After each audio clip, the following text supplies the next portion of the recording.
부지런한 꿀벌은 슬퍼할 시간이 없다는 말이 있다. 벌이 그만큼 부지런하다는 것이지만 사실 다른 곤충보다 존경받는 까닭은 부지런해서가 아니라 남을 위해 일하기 때문이다. 벌은 꽃에서 꿀을 얻지만 꽃에게 상처를 남기지 않고 오히려 열매를 맺을 수 있도록 꽃을 도와준다. 이렇듯 서로 돕고 살아가는 삶을 산다면 얼마나 좋을까?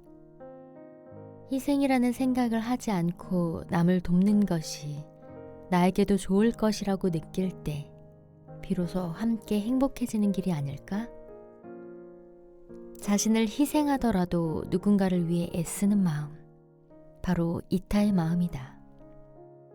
이타를 동기로 시작한 일은 그렇지 않은 일보다 성공할 확률이 높고 가끔은 예상을 훌쩍 뛰어넘은 놀라운 성과를 불러일으킨다.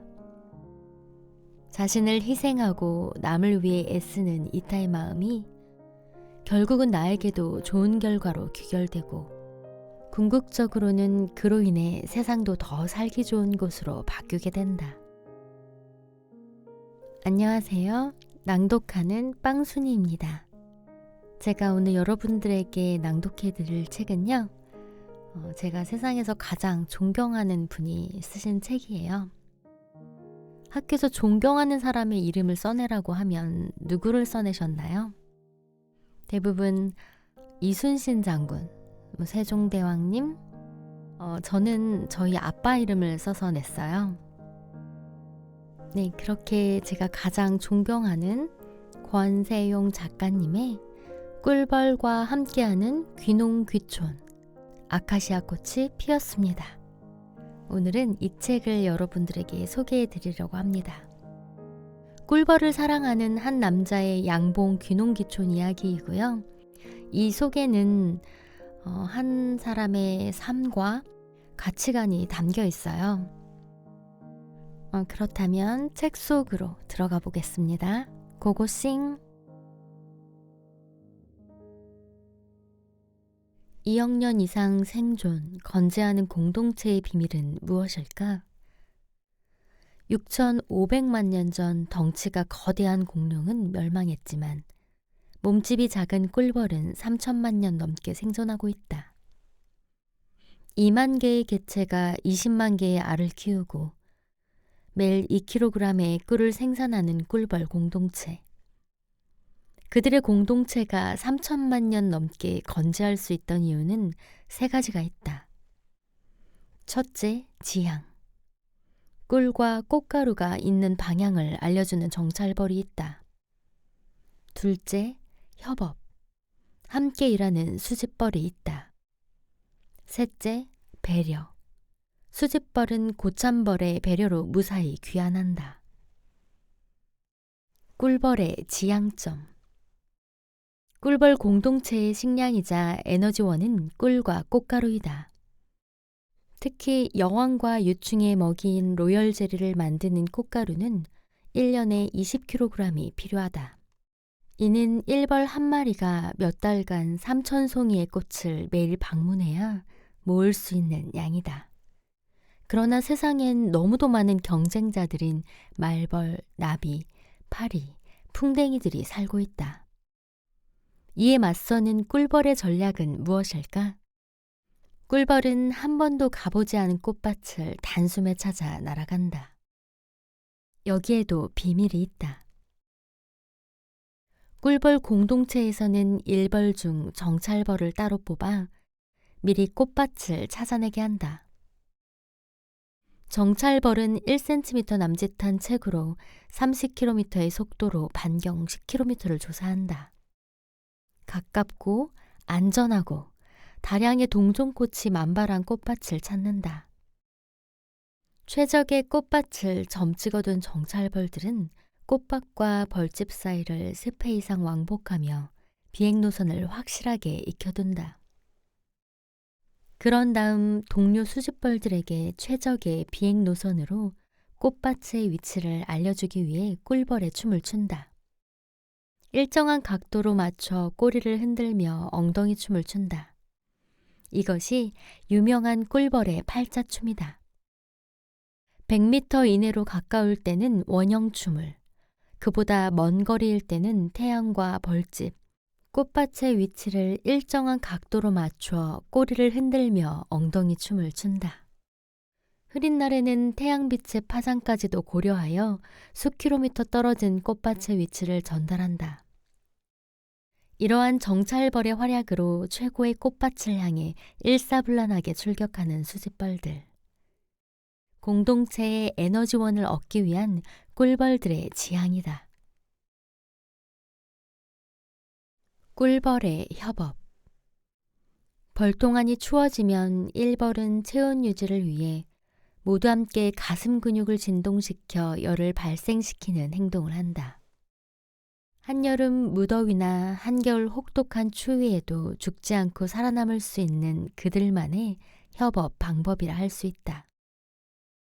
수집벌은 어떻게 수많은 꽃 중에서 동료벌이 다녀간 꽃을 가려낼 수 있을까? 그 비결은 바로 수집벌끼리의 협업이다. 이미 방문한 꽃에 꿀 없음을 나타내는 표지 페로몬을 발라 동료들의 시간 낭비를 막는 것이다. 신기하게도 표지 페로몬은 꿀이 생기면 저절로 사라진다. 꿀벌의 배려. 임무를 마친 수집벌은 어떻게 무거운 꿀과 꽃가루를 가지고 무사히 돌아갈 수 있을까? 그 해답은 배려다. 수집벌의 귀환 소식이 전해진 공동체에서 일어나는 작은 움직임. 현역에서 은퇴한 고참벌들이 입구로 모인다. 그들의 배끝에서 발산하는 것은 방향물질, 게라니올이다. 이 방향물질은 귀환 중인 수집벌, 특히 비행 경험이 적은 수집벌에게 결정적 유도물질이다. 미션을 마친 수집벌은 고참벌의 배려 속에 무사히 복귀한다. 이런 과정을 반복하며 무려 수천만 년 동안 꿀벌 공동체는 굳건하게 유지될 수 있었다. 특히 생활사를 관찰해보면 역할 분담, 소통과 협력 및 집단 전체의 이익 추구가 그 저력이라고 볼 수 있다. 공통의 목표를 세우고 각자 주어진 임무를 성실히 수행하는 일. 어찌 보면 우리의 조직사회가 추구하는 방향과 크게 다르지 않다. 세계적 자연 전문지 내셔널 지오그래픽의 선임 편집자 피터 밀러는 저서 스마트 수험에서 어떤 지휘나 감독체계 없이도 효율적으로 조직을 운영하는 집단을 스마트 수험이라고 정의했다. 꿀벌이 대표적이다. 집단이 머리를 맞대면 전문가를 능가하는 통찰력이 생겨 최상의 해답을 낸다는 집단지성 이론을 꿀벌을 통해 과학적으로 설명하고 있다. 사회생활과 조직사회에서 복잡한 문제에 부딪혔을 때 꿀벌을 떠올려 보는 것은 어떨까? 꿀벌의 협업, 소통, 배려, 희생을 생활에 적용해 본다면 문제 해결의 실마리를 쉽게 찾을 수 있을 것이다. 곤충이나 동물을 관찰하면서 때로는 그들의 행동을 통해 삶의 지혜를 배우고 있음을 깨닫는다. 꿀벌이 3천만 년 넘게 멸종하지 않고 번성하는 비밀. 공동체가 하나의 목표를 지향하고 협업으로 최선의 성과를 이끌어내고 서로 배려하고 희생하는 조직 문화가 자리 잡고 있어서다. 쉽게 말하자면 협동을 잘하기 때문이다. 꿀벌에게서 배울 점. 사실상 꿀벌은 태생적으로 몸 구조상 날 수 없다. 몸의 형태가 불균형하기 때문에 부상을 위해 1초에 100회 이상 날갯짓이 필요하지만 꿀벌은 무려 초당 250회 이상 날갯짓한다. 생태적으로 불가능을 후천적 노력으로 극복하는 꿀벌에게서 배움이 너무나 크다. 이렇게 깊숙하게 들여다보면 배울 것이 많은 벌이지만 대다수가 벌 하면 가장 먼저 드는 생각은 아마도 쏘일지 모른다는 두려움과 달콤한 꿀, 이 두 가지일 것이다. 이는 대부분의 사람이 벌은 꿀벌만 생각하기 때문이다. 하지만 벌 중에는 쏘지 않는 벌도 많이 있다. 잎벌, 고치벌, 맵시벌과 같은 종류의 벌은 침이 없다. 그리고 꿀벌이 모두 쏘는 것도 아니다. 벌침은 암컷의 산란관이 변한 것이다. 따라서 수벌은 종류와 무관하게 모두 쏘지 못한다. 전 세계에는 10만 종이 넘는 벌이 있고 우리에게 친숙한 꿀벌 종류만도 5,700가지나 되며 다른 벌이나 곤충을 잡아먹는 말벌과 같이 꿀을 모으지 않는 벌도 많다. 양봉의 역사. 양봉의 역사 또한 다른 분야와 마찬가지로 동굴벽화를 통해 알 수 있었다. 기원전 7,000년쯤 스페인 동굴벽화가 그려진 것을 보면 양봉의 역사는 근 1만 년 전까지 거슬러 올라간다. 우리나라에는 인도가 원산지인 동양종, 즉 토종벌은 중국을 거쳐 약 2,000년 전에 도입되었다. 그리고 1세기 초 고구려에 양봉 기술이 전해졌다고 한다. 사람들은 동서고금을 막론하고 꿀을 귀한 식품이자 약으로 써왔지만 정작 벌에 대해서는 양봉관리 차원 이상의 큰 관심을 기울이지 않았다. 그런데 2000년대 초반 양봉업자들은 꿀벌 수가 급감하고 있다는 사실을 알게 되었다. 2008년부터 2013년까지 미국 전역에서 야생 꿀벌의 4분의 1 정도가 사라졌다는 논문도 있다. 지구의 극이동부터 공해, 살충제, 바이러스, 기생파리, 와이파이와 전자파 등 여러 원인이 지목됐지만 아직도 정확한 이유는 밝혀지지 않았다. 문제는 벌이 사라지면 꽃가루를 옮기는 수분에 막대한 지장이 생긴다는 점이다. 유엔 환경계획 보고서에 따르면 세계 식량의 90%를 차지하는 작물의 70%가량이 벌에 의존한다고 한다. 아인슈타인의 발언으로 알려진 꿀벌이 사라지면 인류도 4년 내에 멸망한다는 경고가 새삼 피부에 와닿는다. 매년 5월 20일은 생태계에서 벌의 중요성을 알리기 위해 유엔이 정한 세계 벌의 날이다. 할리우드 배우 안젤리나 졸리는 2021년 5월 20일 몸에 페로몬을 바르고 벌을 유인해 18분간 벌에 뒤덮이는 퍼포먼스를 선보였다. 하찮은 존재로 여겨졌던 벌의 소중함을 환기하기 위한 행사였다.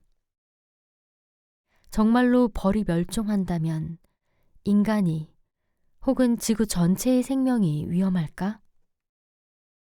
전문가들에 따르면 꽃가루 바지의 30에서 40%가량은 나비, 파리와 같은 다른 곤충, 그리고 새와 박쥐 등이 담당한다고 한다. 분명히 생태계에 적잖은 충격이 있겠지만 인류 멸망은 다소 과장됐다는 얘기다. 다만 그런 날이 오면 진짜 꿀맛은 다시 맛볼 수 없게 될 것이다. 육각형 구조가 모여 만드는 벌집. 벌집의 주인인 꿀벌들은 사실 우리 사회와 비슷하게 공동체를 이루며 산다. 꿀을 모아오는 꿀벌 말고도 정찰벌, 일벌 등 다양한 일을 분업해서 하고 있다. 먼저 정찰벌을 따로 뽑아 미리 꽃밭을 찾아내고 벌집과 꽃밭을 10회 이상 왕복하며 비행 노선을 확실하게 알아두어 동료들의 길잡이가 된다. 그런 다음 꿀을 모으는 꿀벌은 0.5kg의 꿀을 채취하기 위해서 6만 송이의 꽃을 찾아다닌다고 한다.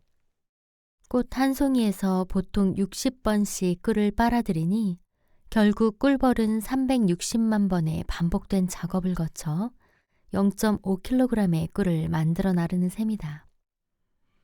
마지막으로 1벌은 집을 떠나지 않고 벌집의 온갖 잡일을 도맡아 하고 그중 벌집의 온도 조절을 하기 위해 날갯짓으로 바람을 일으켜 에어컨 역할을 한다. 이러한 꿀벌의 공동체 정신을 통해 사회를 지탱하는 힘은 강력한 지도자의 리더십이 아니라는 것을 보여주기도 한다. 꿀벌의 정신을 실천하는 사람들이 많을 때 그 사회와 나라는 그만큼 건전하고 강해지는 것이 아닐까 생각해 본다. 벌은 꽃에서 꿀을 얻지만 꽃에게 상처를 남기지 않고 오히려 열매를 맺을 수 있도록 꽃을 도와준다. 이렇듯 서로 돕고 살아가는 삶을 산다면 얼마나 좋을까? 희생이라는 생각을 하지 않고 남을 돕는 것이 나에게도 좋을 것이라고 느낄 때 비로소 함께 행복해지는 길이 아닐까? 부지런한 꿀벌은 슬퍼할 시간이 없다는 말이 있다. 벌이 그만큼 부지런하다는 것이지만 사실 다른 곤충보다 존경받는 까닭은 부지런해서가 아니라 남을 위해 일하기 때문이다. 사람이 지닐 수 있는 가장 숭고하고 아름다운 마음. 그것은 타인을 배려하는 따뜻한 마음이다. 자신을 희생하더라도 누군가를 위해 애쓰는 마음. 바로 이타의 마음이다. 이타를 동기로 시작한 일은 그렇지 않은 일보다 성공할 확률이 높고 가끔은 예상을 훌쩍 뛰어넘은 놀라운 성과를 불러일으킨다. 자신을 희생하고 남을 위해 애쓰는 이타의 마음이 결국은 나에게도 좋은 결과로 귀결되고 궁극적으로는 그로 인해 세상도 더 살기 좋은 곳으로 바뀌게 된다. 이타의 마음은 일석삼조를 불러오는 고귀한 마음인 셈이다.